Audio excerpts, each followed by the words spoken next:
All right, so we talked about incapacitation.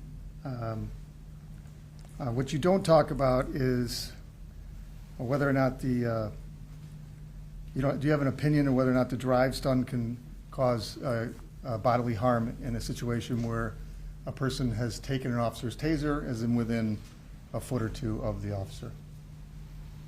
So when you say bodily harm, can you give me a reference by what you mean with bodily harm? Like being blinded or getting hit in the throat and the trachea collapses.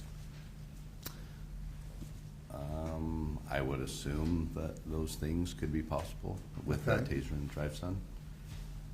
Okay, so in a situation such as this, where the taser is close to the officer, is it reasonable for him to fear that he could be harmed in those ways, given the situation? Again, it's possible, but anything is possible. I didn't see anything in the facts of this particular case that would lead me to believe that a reasonable officer would have felt that that was an immediate threat at the time deadly force was applied. Well, Mr. Lyoya in this case had switched the taser from his left to his right hand. You're aware of that, right? Yes. Okay. And he had it in exclusive control over it in his right hand, right? When you say, again, exclusive control, I don't know what you mean by that. His hand was on the taser. He never had his hand in what I would term as fire control, or in the way that an individual would commonly hold it to activate it to cause either drive stun in this case with the condition the taser was in. Would that make a difference to you if Mr. Lyoya was holding it like a gun? Would that change your opinion? It would influence my opinion. I've had cases where that has been the circumstances.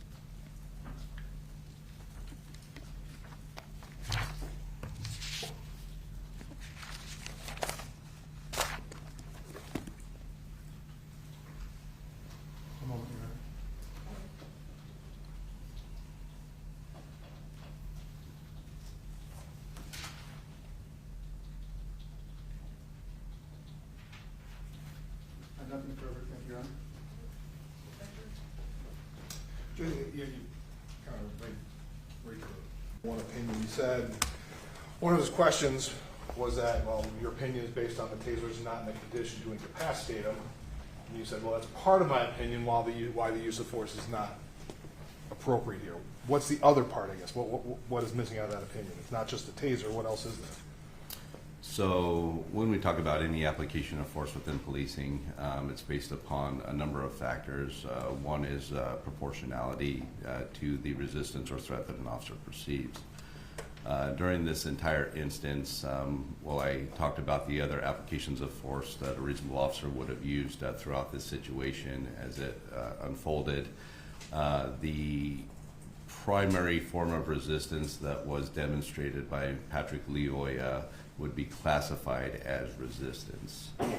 And so resistance in the form of physical resistance, attempting to get away, being taken into custody, creating distance. Not at any time in any of the evidence that we reviewed did we ever see Patrick Lyoya attempt to harm the officer in this particular instance.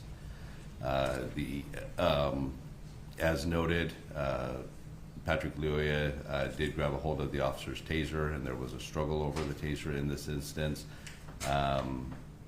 But again, in this circumstance, it is that there was nothing that we term to be aggressiveness or combativeness on the part of Mr. Lyoya towards the officer in this case, coupled with the fact that the taser is not in a condition where neuromuscular incapacitation could be achieved, in addition to the fact that a reasonable officer would have known that that was the condition of the taser. And so all of those things together would lead a reasonable officer to conclude that they do not have grounds to reasonably articulate that they were under an immediate threat of receiving great bodily harm, great bodily injury, and or death.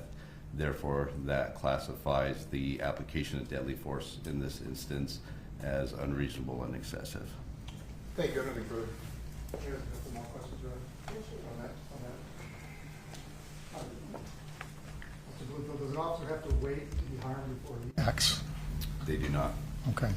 And it's your opinion that you never saw any act of aggression by Mr. Lyoya on those videos? No. That's not your opinion, or you didn't see any? My opinion is that we did not see any actions by Mr. Lyoya that we would constitute as active aggression attempting to harm the officer.